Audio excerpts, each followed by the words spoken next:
Hello and welcome to this long-term close reading project in which we read a section of Thomas Mann's novel The Magic Mountain every week. My name is David, and if this is the first video you're watching of this series, I would recommend to take a look at this playlist and to start with the first videos of this project in order to catch up with our traveling group up the Magic Mountain. In short, how does this project work? So every week I'm making a video about a section of about 30 pages of the novel. And in these videos, I'm not going to explain in detail everything that happens in the novel. I just take for granted that everyone who follows this project has already read the section of this week. And so I will just give a very rough and short synthesis of what happened. And then I will share with you my thoughts and observations, everything that came to my mind while reading the novel, while checking other comments, interpretations, literature, supplementary material on the novel. And I also tap from some inspirations from the marvelous group on Telegram with a couple of Italian readers. In this group, we're discussing the novel in Italian, and this is a very inspiring source also for these videos. Okay, let's move on. This week's section, in this week we read the second and the third section of chapter 5, the sections with the titles My God, I See and Freedom. And in this part, first Hans was allowed to end his bed rest and to return to the normal life as a patient, and he learned about some unwritten laws in the patient hierarchy, and triggered by the X-ray of his skeleton, he realized for the first time in his life that he too would one day die. And he undertakes the next steps towards liberating himself from all the obligations of a regular civil life by writing a detailed letter with explanations and instructions for his relatives. And so he achieves this liberty to be left dispensed from all duties and demands on him for a fairly long period of time. And all of this takes place, for the most part, in the 7th week of Hans' stay at the Berghof. So, considering the highly symbolic meaning of the number 7 in this novel, I think we can certainly ascribe a highly symbolic and an action-bearing significance to these events that happen in the 7th week. Okay, and paying tribute to the number 7, I also managed to organize my thoughts into 7 parts for this video. I'm listing all the 7 parts on the left-hand side. Let's start with the first one. A Latin quote, Homo homini lupus, man is a wolf to man. In his evening conversation with Settembrini in the previous section, Hans had expressed his relief at having successfully escaped Hamburg society, which he considers to be very superficial, mainly based on class prejudice and based on a superficial materialism. And however, he hasn't been able to escape that. In reality, he learns that also a social hierarchy exists also at the Berghof, and like what discrimination was in the atmosphere of the house. And here it's not your personal wealth that defines your value and your position in society. It's the severity of the illness determines the place one is assigned in this patient hierarchy. It determines how seriously one is taken and what privileges one enjoys. So the mild cases, that means the only slightly ill ones, they were of no great account. And this is not just explicitly stated. These values also shimmer through in small side remarks. For example, when Hans thinks about Claudia, that she is something special, exactly because of her illness. She's not like any ordinary healthy bread and butter miss. So the healthy person is something very ordinary, ridiculous. It's a worthless person. What really counts is the severity of illness. So this is another example of a really strong reversal of the usual value system here at the Berghof.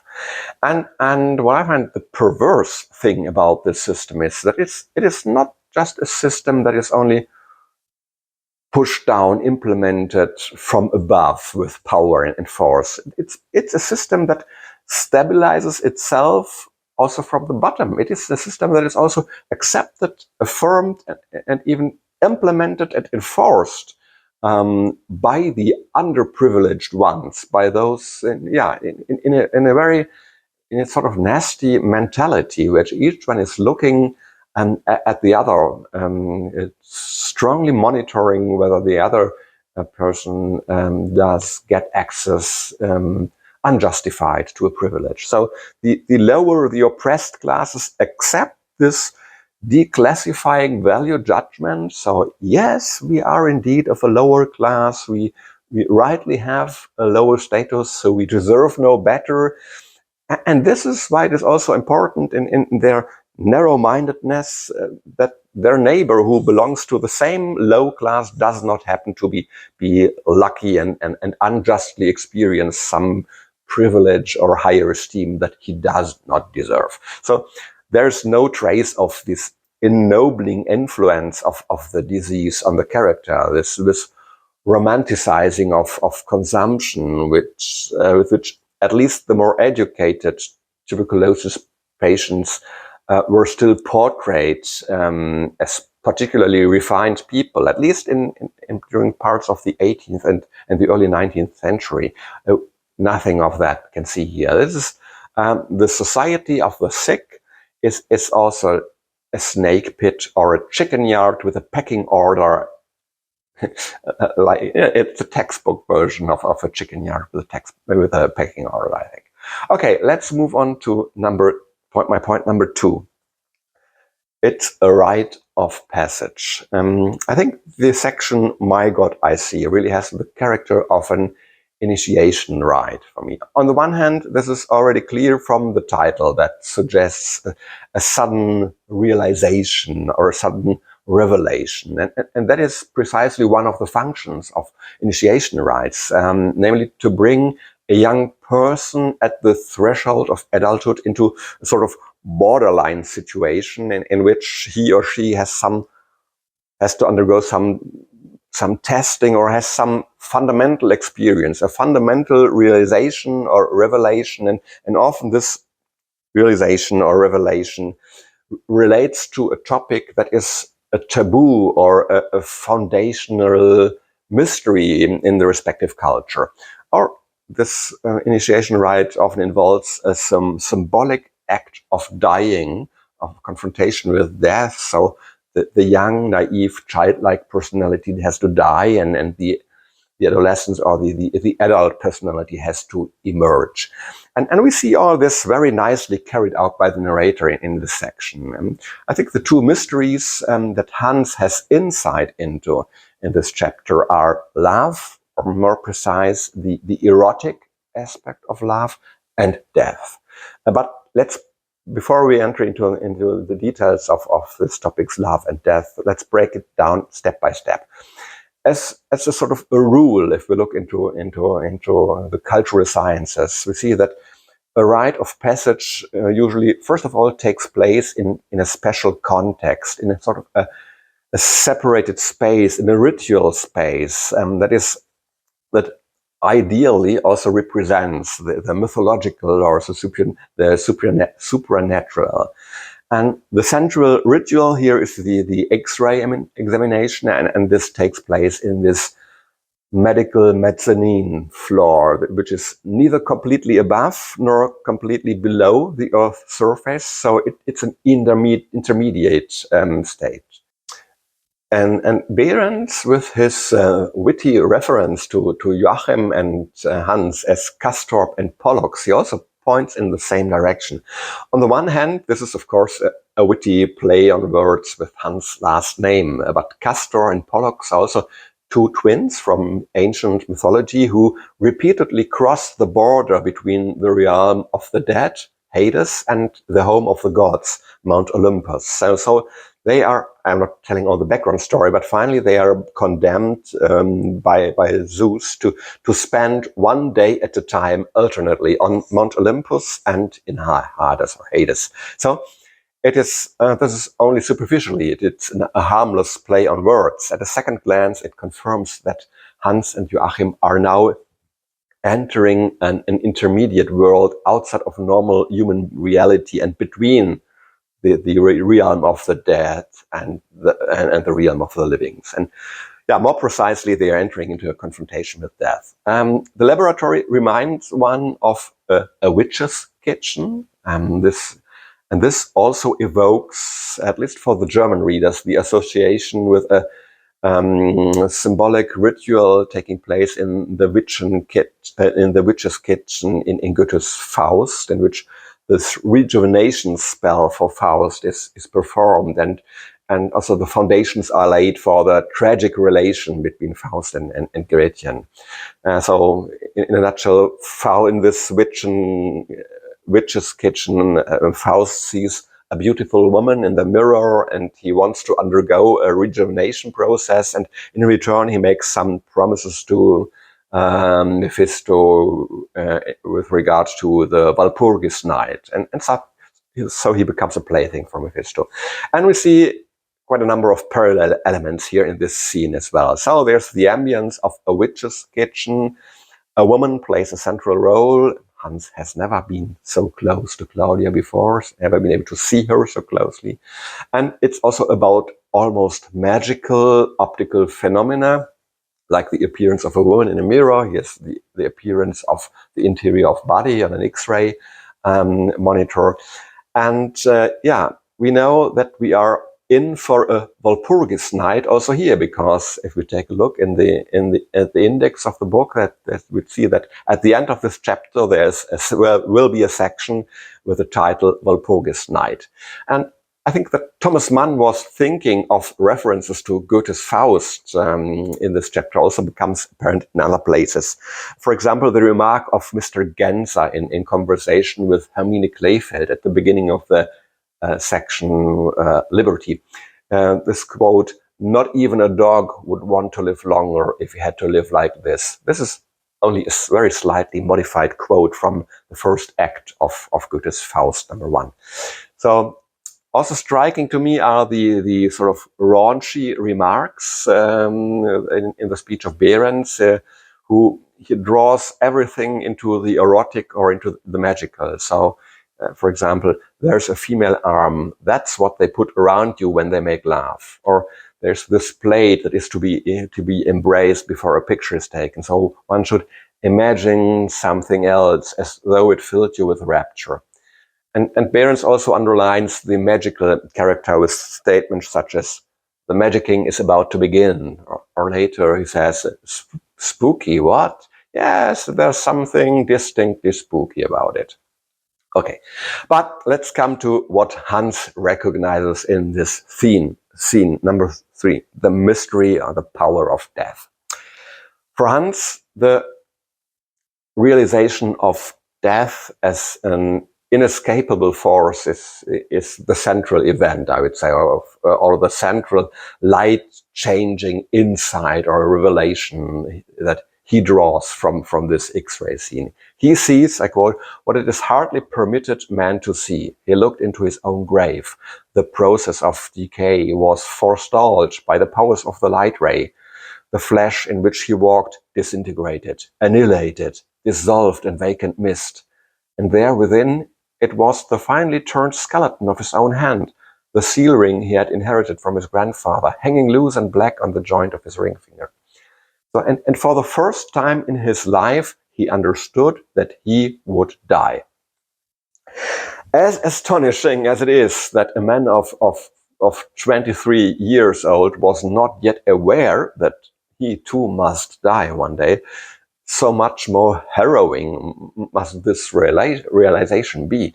We can expect that this realization will set a change in motion in Hans, that he will now look at life differently, but probably also look differently at his presumed illness. I think it becomes clear to him this is no longer a game, or rather it is a game of life and death. I find two things particularly interesting in this scene, apart from the relevance of death. That's firstly, that in the further course of this section and the next one, this realization of death is described with the image or the metaphor of looking into the analytical grave. And that also Settembrini uses the same metaphor of looking into a grave or looking into a pit, but not with relation to death, but in relation to psychoanalysis. So this suggests that there will be interesting connections to be expected when we learn more about Dr. Krokowski's psychoanalytical work, a subtle connection between psychoanalysis and death. And the second interesting point is the source of inspiration for some details of the X-ray scene. I think this gives a nice insight into the way that Thomas Mann did not invent that many, but he like a sponge, he took up every little detail that he observed and used it in a slightly modified way in his novels. At the time of the novel, the X-rays were still a very recent medical innovation, so it was leading-edge technology, but Thomas Mann had a very good relation with the experts in the field because his wife Katja, who had studied mathematics and physics before her marriage, she had also studied actually under Wilhelm Röntgen, who was the discoverer of X-rays. And this gave Thomas Mann access to some insider knowledge. And this insider knowledge is also nicely reflected in the description of the X-ray image that Hans is allowed to make, this image of a hand skeleton in which a ring is also placed on the ring finger. It appears to be floating around the finger. This was not at all invented by Thomas Mann, but this is actually the description of a really legendary first X-ray image of a human hand. An image that I have posted here. It's an image that Professor Röntgen himself took of the hand of his colleague, a professor of anatomy, Albert von Kolliker. At an event when Röntgen presented his newly discovered rays at a meeting of the Physico-Medical Society.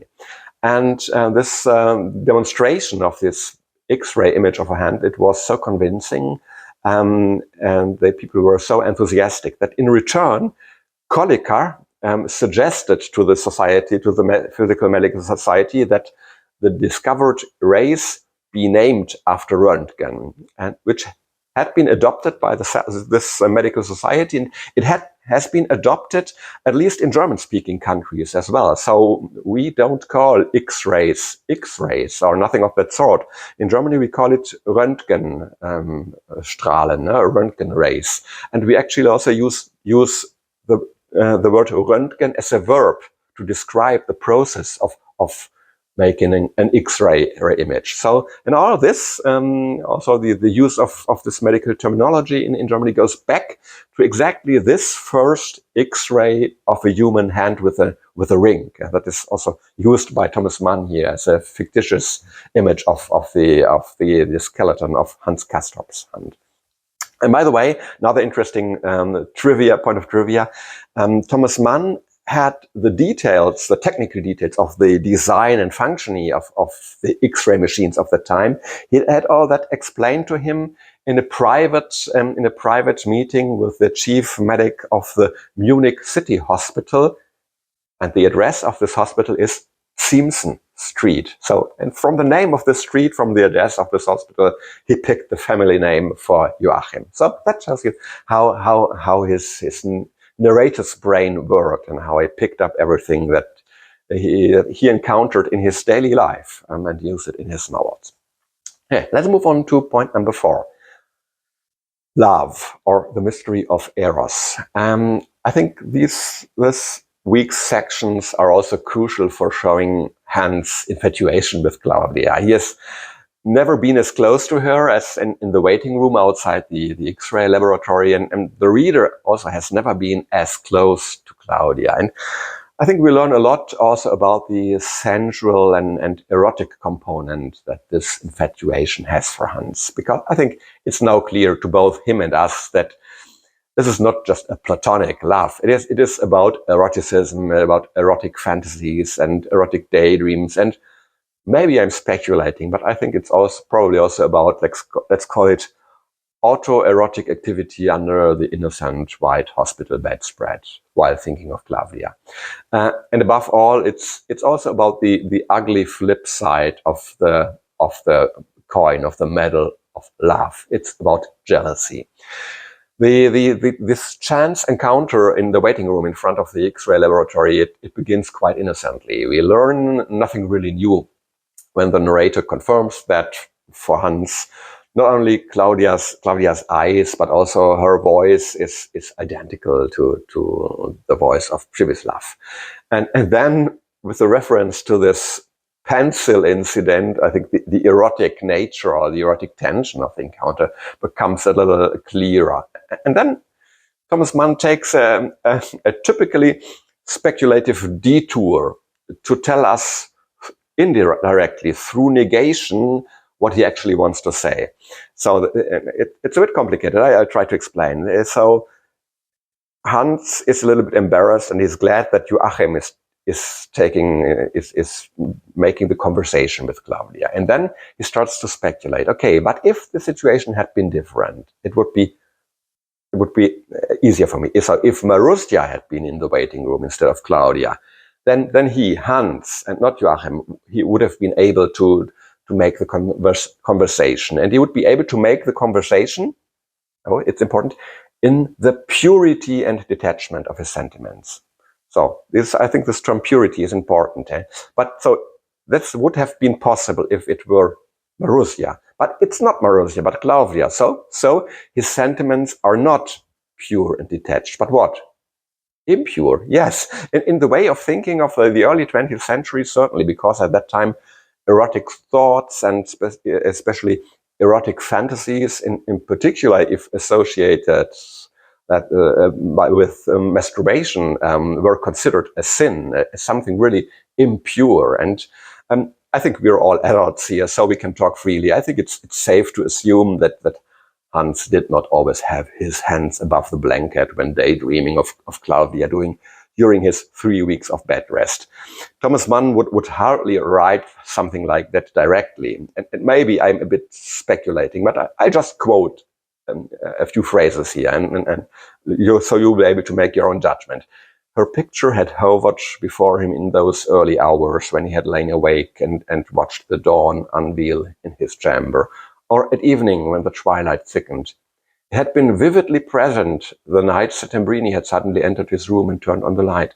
That was the reason why he had colored under the humanistic eye. So why does he color? In German, he turned red when Settembrini enters.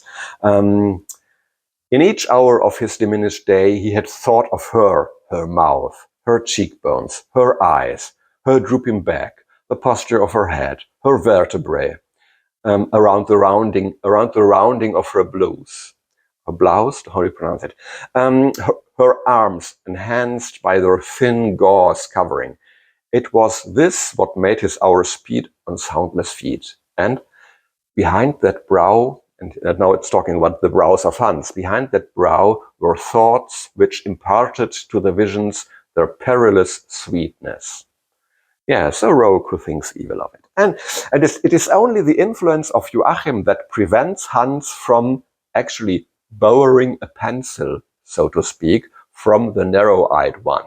A thing which he otherwise, from what we know of him, might well have been ready to do. Okay, I think everybody who has read the novel understands what is meant by borrowing a lead pencil. So this erotic charge also extends to the terms used to describe Claudia, even in situations who appear to be completely innocent at first glance. A small detail, I think when she is described as like being seen through the eyes of Hans, she is suddenly repeatedly referred to as being, I'm using the German word schmiegsam, and the English translation uses charming, at least the translation I am using, which I think is a bit, it's not the perfect choice of word.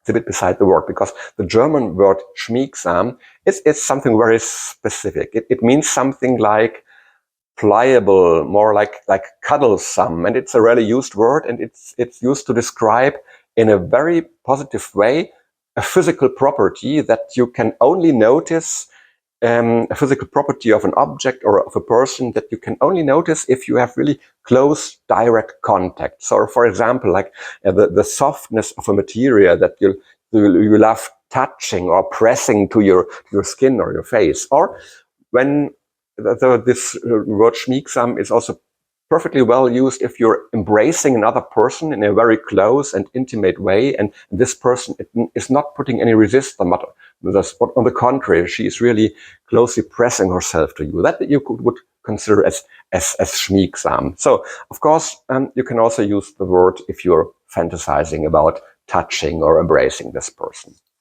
I don't know how to translate this word in English. I've checked some dictionaries. I didn't find a really a good equivalent, but I hope that my explanation have helped you to understand so the connotations that are linked to the word used in the German original. And the way that Hans looks at Claudia in the waiting room also takes on an increasingly intense physicality when he appreciates her feminine form. So he thinks of, I quote, her knee, the whole slender line of the thigh, long-legged, narrow in the hips, the crossed forearms supported on her knee. Her breasts were not high and voluptuous like Mauritius, but small and maidenly, pressed together from both sides. So he looks quite closely at the places that are interesting. I mean, he almost gapes and realizes that she has also come down to be looked at through the outer layers. And maybe also wishes for a kind of limited X-ray vision to look beyond at least the layers of her clothing. But then suddenly the icy terror kicks in, the terror of jealousy. So if she's here for an X-ray, that means she will soon get naked in front of Behrens, this old philanderer. At this thought, all his facial features take on a very special expression. But again, I think it's not properly translated in the English version. It's sort of like an honorable eclipse, and in the German version, this expression, this sort of honorable eclipse, has been used 3 times previously. We have read this expression as a description of the facial expression of the servant Fiete when grandfather Castorp died. So it was used in relation to death, and it was also used to describe Hans' facial expression on the first morning when he could not help but noticing the love play of his neighbors. So then this facial expression was described in these 2 terms. So this is a specific expression coined by Thomas Mann to express to describe a facial expression that is strictly linked to either death or physical love. So this is also used here when in this context, and the same is true for this exclamation "My God," which occurs twice in this section. It's first as a reference to love, when he becomes aware of the level of his infatuation with Claudia, and then in relation to death, when he first sees Joachim's skeleton and when he's reminded of this old distant relatives who, when people were about to die, who appeared to this person's eye as skeletons. Okay, so love is a complicated thing. Hans actually suffers from jealousy, especially with regards to Behrens, and because this more dominant, more successful male, so to speak, obviously has some advantages with Claudia. First of all, he's allowed to paint her, which means he can be alone with her and the whole thing even without the presence of a chaperone. This was an outrageous thing to do in better circles at that time. And then also he has the medical privilege of Claudia undressing in front of him, probably not just this time for being X-rayed, but regularly for the medical examinations. And so parents can literally look at her with X-ray eyes, and he can look at her naked. And so Hans is a bit lucky that he can at least set himself apart from a much less successful other candidates for Claudia's favor. This patient from Mannheim with this thinning hair and his decaying teeth, who also adores Claudia, but who is completely ignored by her. Right? It's a good thing that there is this pecking order in place, also with this pecking order in love too. So Hans can take some comfort in looking down on somebody else. Let's move on to number 5. Hans is entering his awkward years, or he's entering puberty. I think it's clear that a rite of passage always signifies the attainment of a new stage in life. And Hans has faced the great mysteries of death and love, and I think this is also reflected in his intellectual development. Only now he is, so to speak, entering puberty, and when thinking thinking changes, when people become more rebellious and start to question authority. And we see a first change, a step towards a more mature personality immediately before the X-ray, after the encounter with Claudia. Also, this seems to have had a first transformatory effect. What Hans says there in the laboratory, that the eyes must get used to the darkness. This is also already a completely new tone. I quote from the text: "First, we must wash our eyes with darkness to see what we want to see." I find it quite right and proper, as a matter of fact, that we should collect ourselves a little beforehand, in silent prayer, as it were. That's new. So wash our eyes with darkness. That this almost poetic language. We have never seen so much original thinking and original formulating from Hans before. And just wait until you read about the X-ray scene and the change it marks in Hans later. Suddenly, I quote, "His understanding had reached the point where he was critical of the Italian's words, and at times, up to a point, withheld his assent." Here, even the narrator seems to be surprised, or he is feigning surprise at this change, or faking surprise here at this change Hans Castrop. It is probably the knowledge of death that suddenly makes Hans think more clearly, maybe in the sense of the biblical memento mori, remember you must die, and how the Bible quotes, "So teach us to number our days, so that we may apply our hearts unto wisdom." So the knowledge of death can make you wise, or should make you wise. And in any case, Hans suddenly seems to be gaining a great deal of wisdom and independence in his thoughts. I think he also questions Settembrini's authority, because Hans can see through him, and he's confronted by Settembrini with unpleasant moral demands. So Settembrini says of the Berghof that this is a place of lust in the most dubious sense of the word, and I think he's certainly alluding to the erotically charged atmosphere here. And Hans also feels caught by Settembrini's allusion to Russian women before Settembrini moves on to the resting cure. He doesn't openly contradict Settembrini every time he disagrees, but he thinks his own thoughts, and here, for the first time, we get a glimpse of Hans' rather unruly thoughts about Settembrini. So it's a well-wrought lion, he thinks. And interestingly, we learn here from a subordinate clause that for the narrator, it's not the first time that Hans has such thoughts when Settembrini becomes pedagogical. Of course, this raises the question as to why the narrator is only telling us this now. So is the narrator also playing a false game with us by presenting us half-truths and deliberately leaving some points unclear for a while before all of a sudden revealing some new facts that have been there all the time? So who knows? Anyway, Hans suddenly displays a completely new kind of independent thinking when he discusses abstract topics with Settembrini. For example, when he dissects Settembrini's flat generalization that illness is licentiousness, and he differentiates between more specific statements. So we have not seen such subtle linguistic distinctions from this daydreamer Hans before. I think this is a certain indicator of an intellectual maturing process, which was triggered by the insights he gained about love and death in the mysterious X-ray scene. Let's move on to number 6, a dubious sort of freedom. The second section is a lot about the freedom that Hans gains by writing to his relatives, and the freedom that he gains in doing so, I think this is quite different from the freedom that is represented by Settembrini and that is often described and used as an argument by Settembrini.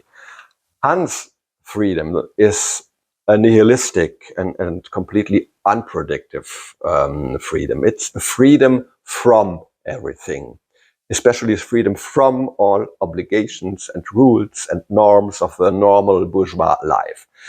I think I've touched on this in one of the previous videos, but here it's nicely visible. And the freedom that Settembrini represents is a freedom for something, the freedom to do certain things, the freedom to work in service of society.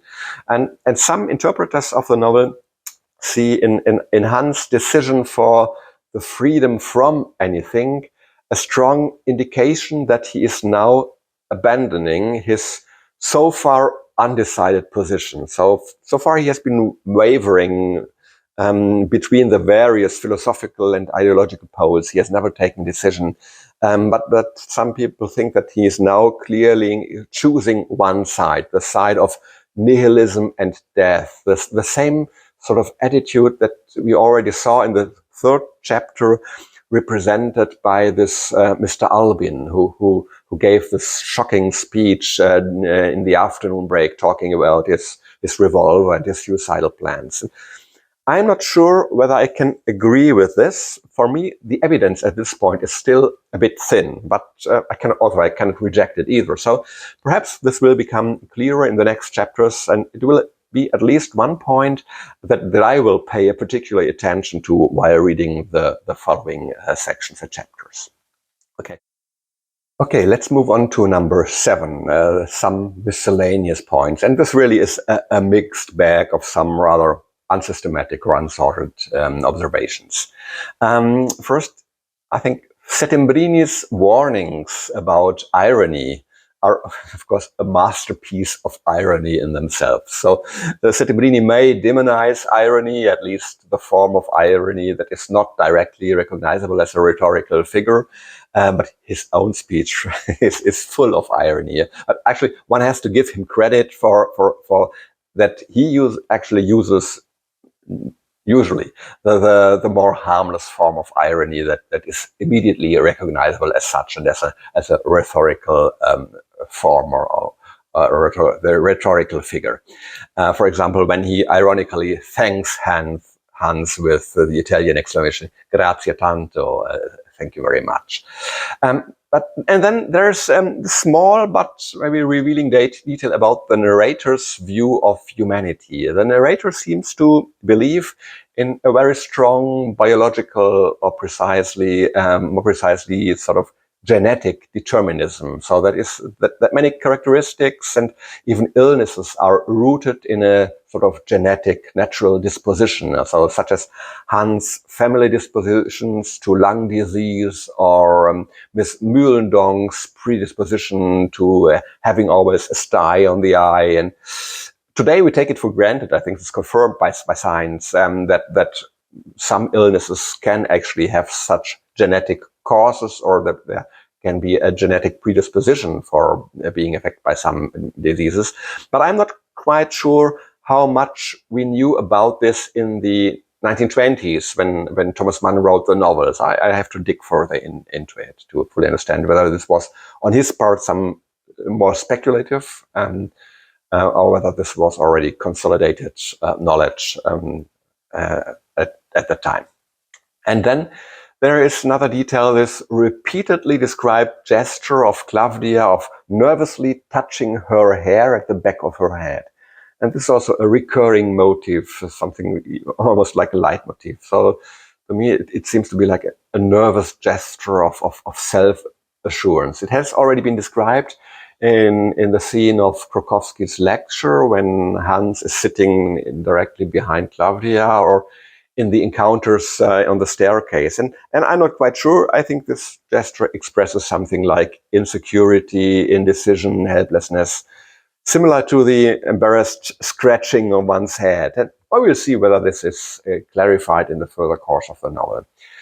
Then finally, something interesting, and maybe I need to explain some German language background here, is Behrens' instruction at the end of the first section: rest, patience, manly self-discipline, measure, eat, lie, wait, and drink tea. This is interesting with regard to the German word used for manly self-discipline. The word used here is the word Mannszucht, but in an unusual form. More commonly, this word is written with an E in the middle, Manneszucht. It's a rather old-fashioned word that is completely out of fashion today, so you don't need to memorize it. Just listen to the point I'm trying to make. At the beginning of the 20th century, this word was an absolutely common word. It was a word that also had a very, very positive connotations. It was an expression of a socially respected and desired virtue. So that one could translate it with manly self-discipline, but with two very specific meanings. And there have been two meanings, and I think Thomas Mann added a third one. They're both obvious meanings that would have been obvious to any German speaker or reader in the 1920s, is the meaning of obedience, discipline, subordination, especially subordination to state authorities. So those manners in the German Reich of the Kaiser were a high ideal. It was an imperative virtue in the military, and that makes sense here, that Behrens, as Hans' medical superior, demands strict compliance with the orders, a veritable submission to the rules of the sanatorium. The second meaning is also an erotic one. In this context, Manneszucht means a man's successful effort to control himself sexually. So, and this also makes sense in this context. On the one hand, of course, for superficially medical reasons, so avoiding exertion as a sick person, but also if we understand Behrens as a conscious or unconscious potential rival to Hans for Claudia. So if Behrens is aware, if Behrens is actually also has some sort of ambitions for an erotic relation to Claudia, and if he is aware of Hans' infatuation, then this also makes sense as a warning signal to a competitor. So keep yourself well, civilized. And okay, then the third level is something. It's more a tongue-in-cheek play. So the fact that Mann uses the unusual, very outdated, very unusual alternative spelling without an E, just such writing Mannszucht.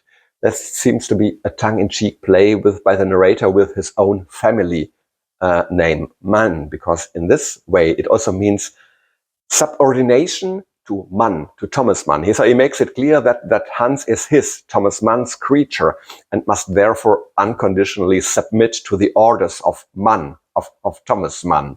So he has to follow the orders given by the author. So this is a nice treat. It also has some most postmodern, some aspect of postmodernism here. Okay, that's it for today.